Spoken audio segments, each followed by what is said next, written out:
I'd just like to give a brief content warning for this episode. We will discuss different types of anxiety-inducing situations and when or whether we should avoid them. Whilst I will not be discussing any of the traumatic events themselves, I will talk about the anxiety that can be induced by medical trauma and will discuss an incident of reclaiming a physical space that has been linked to a traumatic event. Hello, my name is Will. And my name is Ellie. You're listening to Lively Minds, the podcast about mental health challenges that go beyond the ebb and flow of the everyday. The podcast that is less about how we deal with our mental health and more about how we understand it in the first place. In today's episode, we're going to be talking about whether or not to avoid anxiety-inducing situations. For people with mental health problems, this question is particularly relevant.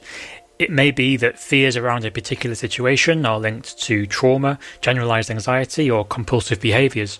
No matter how much we rationalise that such fears are unfounded, we find it near impossible to allay them. Are there day-to-day situations that cause enough mental distress that they should be simply avoided full stop? Or is developing coping strategies to face our fears always the way to go? So to begin with, Ellie, I think you wanted to make a distinction between situations which would be traumatic in their origins and situations which are the kind of more day-to-day anxiety that some people may experience as they go about their daily lives. So it's useful to clarify because people who have experienced some kind of significant trauma in a particular situation, for example, are unlikely to benefit from being put back in that particular situation. But as I say that, I am reminded, so there's something akin to, I guess, exposure therapy, which I think we're talking about later, that was actually important for me in terms of dealing with one of my PTSD triggers, which I called reclaiming space. A while after a particularly traumatic event, there was this park that I couldn't pass on the bus without having a panic attack or disassociating, but I had to pass this park on a bus like almost every day. So I can't remember how or why I got to a point where I decided to do this, but I asked my best friend to come on a walk with me through the park. So we went for like a long walk through the park and I talked about what had happened and I felt safe with the friend and I was therefore able to feel more confident walking through the park and I was able to notice, that it's got a really beautiful pond in it and really beautiful trees and it was very cathartic for me and very therapeutic. So then I still had to go past that park on the bus and I hadn't forgotten the awful things that happened, but it meant that I had a different relationship to that space and I had something therapeutic and grounded to be reminded of next time I went past it. So, but I think a crucial aspect of that is that I was in control of this and made the decision to do it. I don't imagine this would work if anyone else had forced me to kind of try to reclaim a space, but it was something that I chose to do and wanted to do and it was a good recovery move for me. And yeah, in most situations, we would not encourage someone with PTSD to put themselves into a triggering scenario because that on its own is definitely not going to help someone feel better. So I guess what we're talking about today is kind of the more general idea of, should we always face our fears and like, where does that idea come from? So I think it's fair to say that there is a somewhat pervasive idea throughout this society that says that we should always aim to overcome fears, overcome anxieties related to any kind of day-to-day task. This idea of facing our fears, of doing that in order to live a better life. And I did a bit of research, Ellie. Yeah. Uh-oh. Did a little bit of research. And this idea goes back a very, very long way. In the times of ancient Greece, the concept was called eudaimonia. Eudaimonia is a Greek term that can be understood as human flourishing or the good life. This idea of continuing self-improvement and self-fulfillment. In more recent times, there was a psychologist who I'd never heard of, but of course, because you are far more experienced in these things than me, Ellie, you had heard of very much so. Someone called Carol Dweck. Is that the right pronunciation, do you think, Ellie? Yeah. And this psychologist developed the distinction between a growth mindset, which views intelligence, abilities and talents as learnable and capable of improvement through effort, and a fixed mindset, which views intelligence, abilities, and talents as inherently stable and unchangeable over time. There's this idea, certainly within our society, I would say, this idea of continuing self-improvement requires us to do things that we may feel uncomfortable about. And personally, Ali, I don't fundamentally disagree with that. I mean, I think there is a lot of truth in that. Sometimes we have to do things that we're not too comfortable about in order to realise that we enjoy them, or realise that we're good at them, or whatever it might be. I think that the growth mindset itself doesn't suggest that we can do anything providing we fail at it enough times, or we are capable of absolutely everything at an amazing level. We just aren't doing it enough. I think that is how it's used a lot. But the mindset is that, although to me it's not really a mindset, it's more of a sort of understanding of human behaviour and learning. And I totally agree with it, because the idea is just that you're not fixed. There are things that you can develop and improve on through effort and learning. And of course we know that's true, because if you practice the piano quite a lot, you get better at the piano. I wrote an article about this in The Mighty, which I'll put a link to in the show notes. It was called The Art of Avoidance, and it was basically trying to sort of gently challenge the idea that we should do things that cause us anxiety just to get better at them, or to feel more confident doing them. Because I think that, especially in the context of people who have mental health challenges, that can first of all be a lot harder to do. So I think we have to at least recognise that. And secondly, I think it's sometimes debatable whether it's always the right course of action. So I gave an example of a story, and it's quite a simple story, but it's that a nurse working in a hospital stopped doing certain tasks because they were so nervous, they were so scared about making a mistake, and for this mistake to cause suffering or death, or even the death of people, of patients in that hospital. And her colleagues kind of managed to rearrange her tasks, and possibly even her management, I can't remember the precise details, but managed to rearrange her tasks so that she didn't have to do those specific tasks that she was particularly anxious about.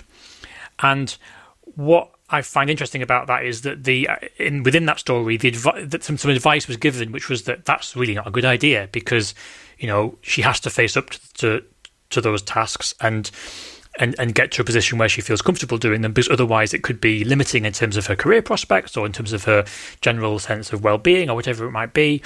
And my response to that is, I don't know if that's necessarily the case. I mean, it could be the case. I'm not saying it definitely isn't the case. I'm not sure whether it's necessarily as clear-cut as that, though. I think there's a few things, isn't there? Because, I mean, it's an ongoing difficulty to define what is a reasonable adjustment and what is a reasonable essential part of your job if we're talking about career things. And that's always kind of going to need to be negotiated. I mean, I don't know in that nurse situation. I think because I have a friend who's a nurse, and there's been a sort of increasing number of aspects of parts of his day-to-day job that have become really unpleasant for him and stressful and awful. But I know that that they're inherent to that particular role.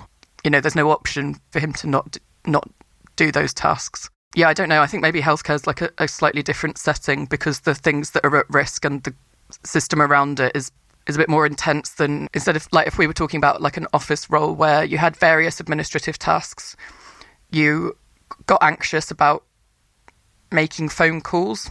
It might be possible that you're able to quite reasonably restructure your job so that you don't have to make as many phone calls. Someone else does, and you pick up on some of their email work or something like that. There's sort of two aspects to this, isn't there?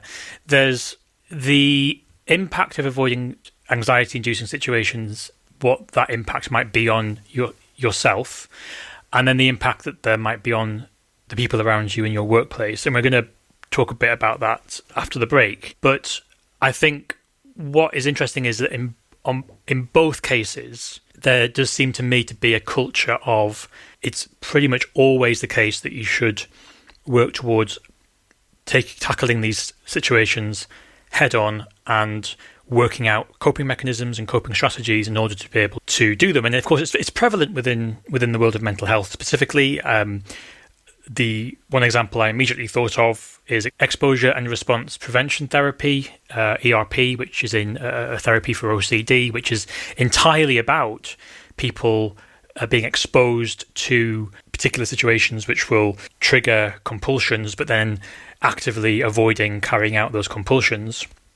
And the key thing, I think, is that this all has a place. It all absolutely has a place. There are people who I work with in my job who I support to engage in a whole range of situations, and very often engaging in those situations, many of which they may find quite anxiety-inducing, it's really beneficial for them to do so, and they actually really improve as a result. But I think what's interesting is that it kind of goes back to something you were saying earlier, which is there's also this idea, this pervasive idea, that it's okay to fail, and by failing we learn, but even if we fail and fail and fail again, the idea is that we should always be pursuing success. Yeah, you know, and I think, that's like the bit I disagree with. Yeah. But failure is an option, but it's only an option if you try and try and try again until you succeed. I think it's a good idea in some of the situations, like some of the types of day-to-day anxiety that we're talking about, to try again, but not with the view of succeeding, because it's kind of a test to see, like, well,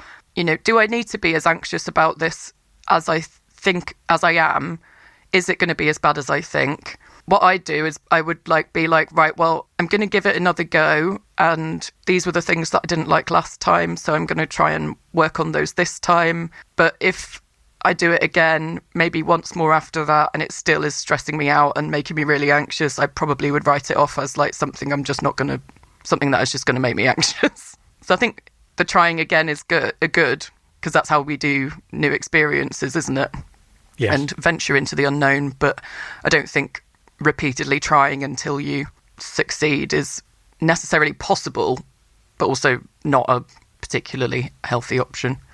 But there is also, there's a lot of evidence for exposure and response prevention with an exposure therapy with phobias and things that aren't rooted in an existing traumatic experience. So the easiest one to think about is kind of a phobia of spiders. Like, there's a lot of success of exposure therapy for things like arachnophobia. But yeah, that's only if there isn't a kind of specific incident that has happened in that person's life that has caused a post-traumatic response to seeing spiders. I think we should quickly go to a break. We are a brand new podcast, so it would really help us out big time if you could rate our show.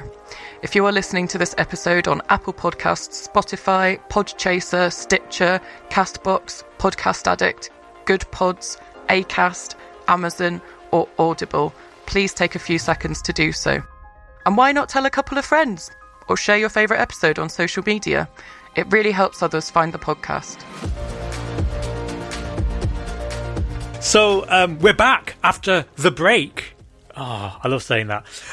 So anyway, let's talk about some of the impacts of avoiding stressful situations. So, Ellie, did you want to give an example? So I think maybe my best example for the types of anxiety-inducing situations that we're talking about is probably transport and travel. So I get really anxious before using public transport, especially since COVID. And to be honest, that is rooted in kind of previous ableist or bad experiences that I've had on public transport because of my mobility difficulties and things, which I'm sure ties into a whole lot of complex post-traumatic stress. But those particular incidents maybe weren't so horrific that I have a sort of PTSD response to getting on transport. But anyway, I think the reason my anxiety was a lot worse after COVID was that for 2 years or something, because I was shielding for that long, so for me it was just like one big 2-year lockdown. Obviously I didn't get on any public transport, and I think that just made it a lot worse. So for my current job, like, I work across the whole region of the Northwest, so I need to get regional trains all the time. And initially I was really, really nervous about it. But actually, because I've been doing it now a lot, like very frequently, at least a few times a month, you know, I can now, as long as I know I don't have to change trains, for example, I'm absolutely fine. And it's completely increased my confidence. And I'm really glad that I do it, because I also now actually quite enjoy it. I do still get quite anxious about having to change trains, but I'm sure that the more I do that, the more confident I will be doing it. I think when it comes to the impact of addressing anxiety-inducing situations, there seems to be sort of 3 areas of impact from what I can tell. There's a sort of practical level impact. So how did you struggling to get public transport impact your quality of life? There's also a question of power. So it's like, do you have the agency to avoid those stressful situations? So in other words, for example, are there other methods of transport you could take rather than the train to avoid those situations? Because of course that varies hugely depending on someone's circumstances. And then thirdly, there's the expectation that others have in terms of them thinking that you should be able to engage in these particular situations. So, someone might turn around to you and say, why are you getting anxious about getting a train? And it could be quite frowned upon by society and absolutely not understood by a lot of people why it is that you're getting stressed about getting a train. And I think there's another aspect as well, which is consequence, isn't it? So, are you saying there's a 4th aspect as well, Ellie? I am, yeah. I think there's a 4th aspect, which is consequence. So, for example, if there was a friend's wedding happening, and it meant in order to get there, I had to get a particularly unpleasant train journey that involved changing twice. One of them at Birmingham New Street, for example, worst station to change at ever. If that's the only way of me getting there, and it's either I do that and then I can attend this best friend's wedding, or I don't do that and I have to miss the wedding. The consequence of that period of anxiety and me doing it or not is pretty important in me making my decision. And I probably would, if I really wanted to go, I would go. Yes. And put myself through it because I want the thing at the other end of it. Yes. And similarly with my job, if I didn't, go out of my way and put myself through those anxiety-inducing regional train journeys, then I wouldn't be working with any organisations outside of central Manchester. And I think that would be really bad, not just for me, but for the charity, for the area, for everything. So I'm always going to want to do it. The example that I use in the article that I wrote is that I would always find delivering kind of creative workshops really stressful as part of my job. And it's, as I said, those words, I kind of my eyes widened. Well, delivering workshops is the most anxiety-inducing experience ever. And I'm a massive extrovert, and I think that. So I can only imagine. The reason why I was laughing was I was just thinking it actually just sounds so lovely and so creative workshops. I know it sounds just so stress-free and just everyone's having such a lovely time, and actually it used to just absolutely it's the most stressful thing ever beyond belief. And so I did that for 10 years. I delivered workshops for 10 years and it never got any less stressful. It never got any less anxiety inducing. And I decided in the end to drop that side of my work and focus on other aspects of my work. And here's the key thing is that the operative words there were I decided I had the agency to be able to decide that. I had the privilege to be able to decide that for myself because I'm, a senior co-founder of the organisation in question.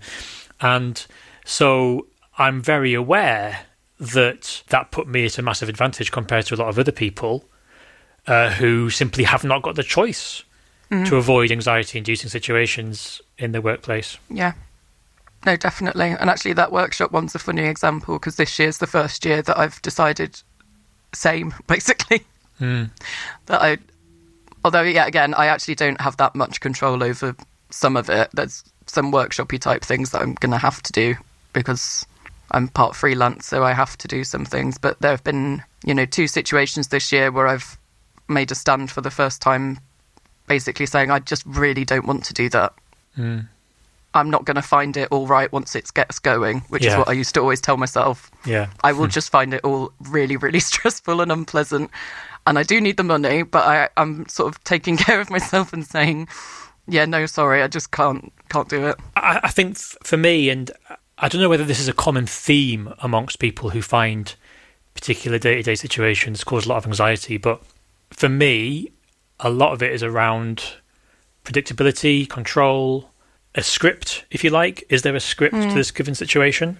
And what I've very much noticed is that if I don't know what is happening in any given situation, if I can't predict and have some control over what is happening, that is the key, that's the nub of what makes a situation anxiety inducing or not for me, is the level of control that I have. And I just wonder to what extent that is kind of like a common theme. I think it probably is, because I guess that's an interesting difference, isn't it?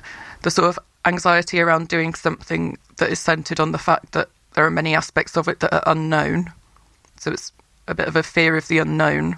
Like if you're nervous about doing something that you've not done before, you don't feel experienced in, you don't feel confident in, or the anxiety you get before doing something where you know exactly what's going to happen, you've had to do it before, but you just really, really don't like doing it. The control thing's interesting because in order to make myself feel less anxious going to a new space, so that could literally be like a venue or a restaurant or any kind of building that I have to be in for a bit of time that I've not been to before.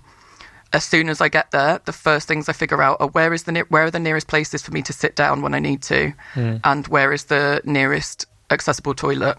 And once I've clocked both those things, I sort of have this like sigh of relief, and I'm like, oh right, okay, I can move on with my evening now. We want to find out from you what mental health topics interest you the most and what you think we should cover on our show. Get in touch with us on Twitter at livelymindspod or email us at livelyminds@anyamedia.net. For the final section of the show, we're going to be thinking a bit about supporting people either in stressful or anxiety-inducing situations, but also supporting people to avoid anxiety-inducing situations and how this interacts with the social model. Ellie, do you want to give a very quick explainer about the social model? We are going to cover the social model in more detail in a future episode, but just for people who might not have heard of it before, would you mind just explaining what it is? So the social model of disability is what is currently accepted as sort of best practice amongst organisations to adopt in terms of how to view disability. It's different from what has historically been the most prominent model of understanding disability, which is the medical model. So the medical model is the model that says the reason I, as a wheelchair user, can't go to a gig that I want to go to is because I have something wrong with me that means I can't go up the 2 flights of stairs. I'm the failure in that situation, and that's why I can't access something. The social model of disability explains that disability is something that is constructed by barriers that society puts in place. So that gig example, the social model would say, well, there's nothing wrong with me. If there was a ramp or an elevator, I would be able to attend the gig. The barrier is the 2 flights of stairs. I always think stairs is the easiest example to give in terms of talking about the social model of disability. And people saying, oh, well, I don't think you'll be able to come to that gig because, there's no chairs. And I'm like, well, I'll just ring the venue and ask them to put some chairs out and then I can go to the gig. So it's this idea that it is the role of society, role of the venue in your case, to put in place accommodations to meet your access requirements. That's the fundamental idea behind the social model, isn't it? Yeah, it's like disability is created by the barriers, not by the person. But then when we do a whole episode about that, we can talk about the radical model of disability. Oh, there are so many models of disability. Yeah. It's very exciting. And yeah, we are going to do an episode on that in the future. So if we apply this to what we've been talking about, anxiety-inducing situations, there's an interesting thing here for me, because I think on the one hand, one could say that the thing that is causing the person anxiety is considered to be the barrier. A solution following the social model approach would be to say that we need to remove the thing that's causing the anxiety. So in the case of that example of the nurse I gave earlier, remove the tasks from her task list that she was really struggling with and really finding very, very anxiety inducing. By doing that, we remove the barrier and we are able to reduce the distress that individual is experiencing as a result. I guess, though, that you could also turn it on its head and say, well, is the barrier really the thing that is causing that nurse anxiety? Is it the measuring a particular medication a particular way to a particular amount that's causing the anxiety?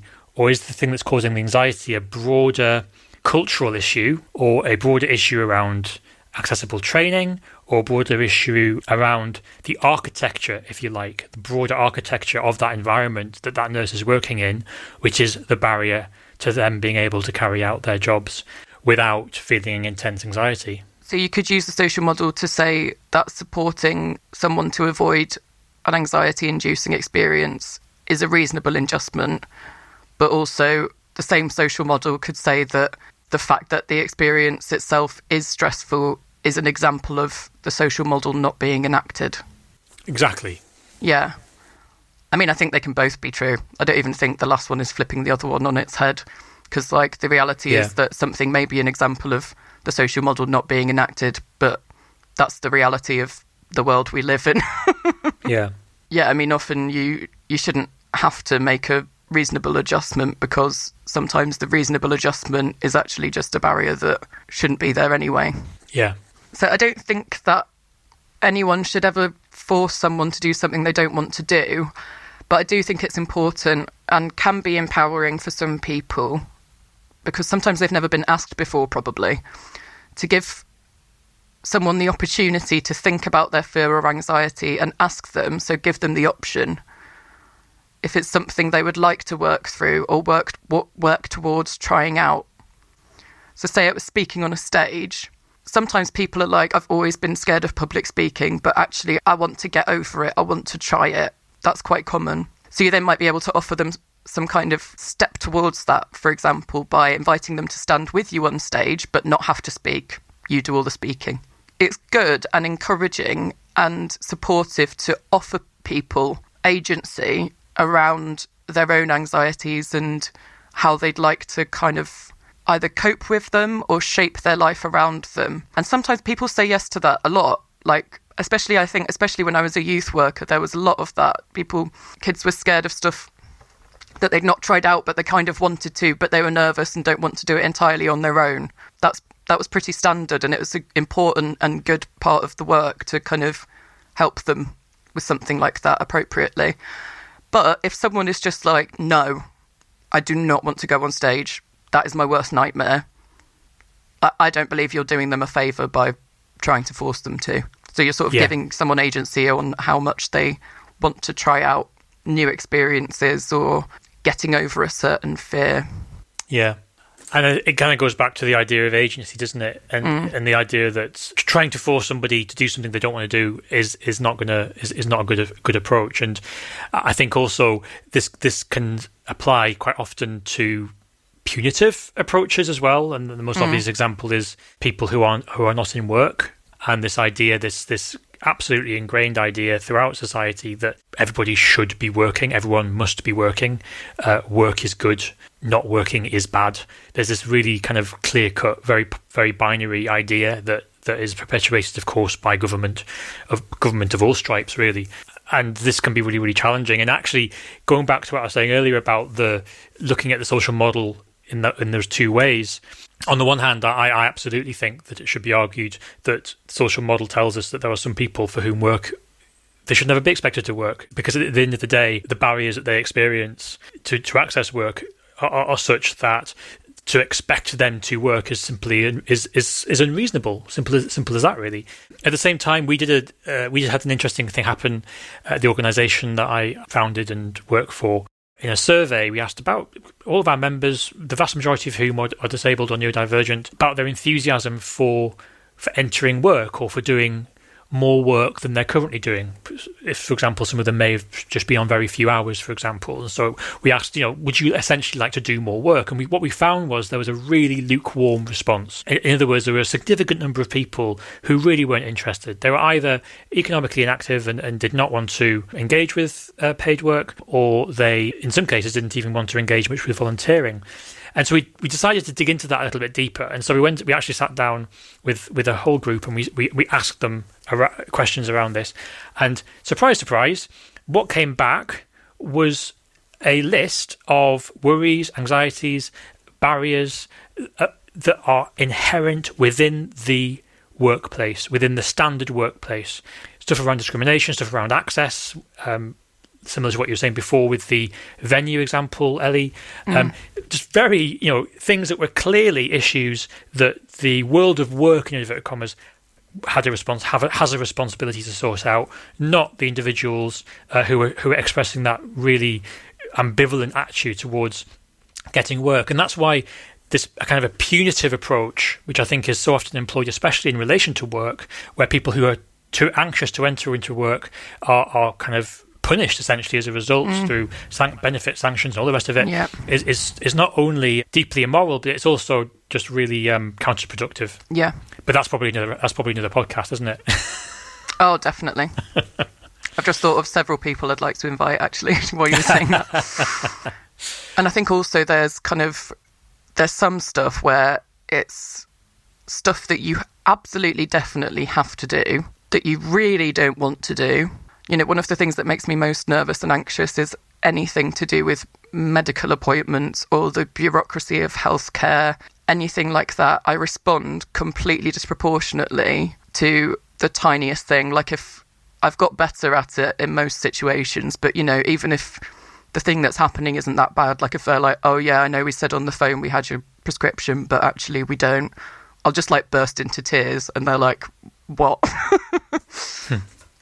And it's an interesting example because I do have complex PTSD from a lot of traumatic medical experiences. So there is an enormous amount of complete, psychological and physical trauma associated to why I find anything to do with that area so difficult. So it's both kind of an anxiety-inducing experience to have to phone the GP and also can be a trigger. However, unfortunately, I do have a lot of health problems, and it's not an option for me to just not engage at all, ever, with the GP.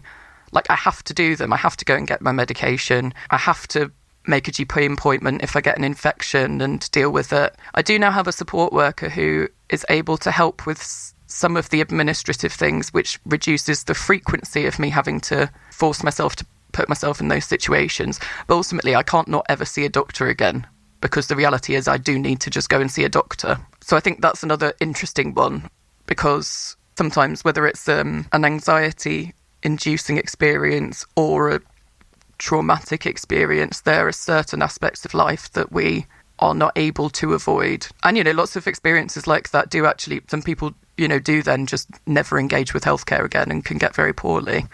But yeah, it is really difficult. That's a really good point. And I would encourage listeners to tell us what they think as well.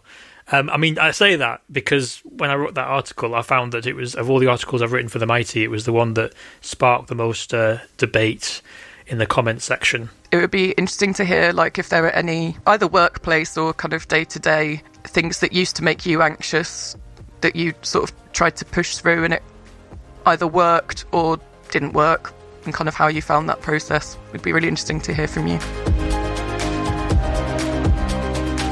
Thank you so much, everyone, for listening, and please do tune in again in 2 weeks for another episode of Lively Minds, the Mental Health Podcast.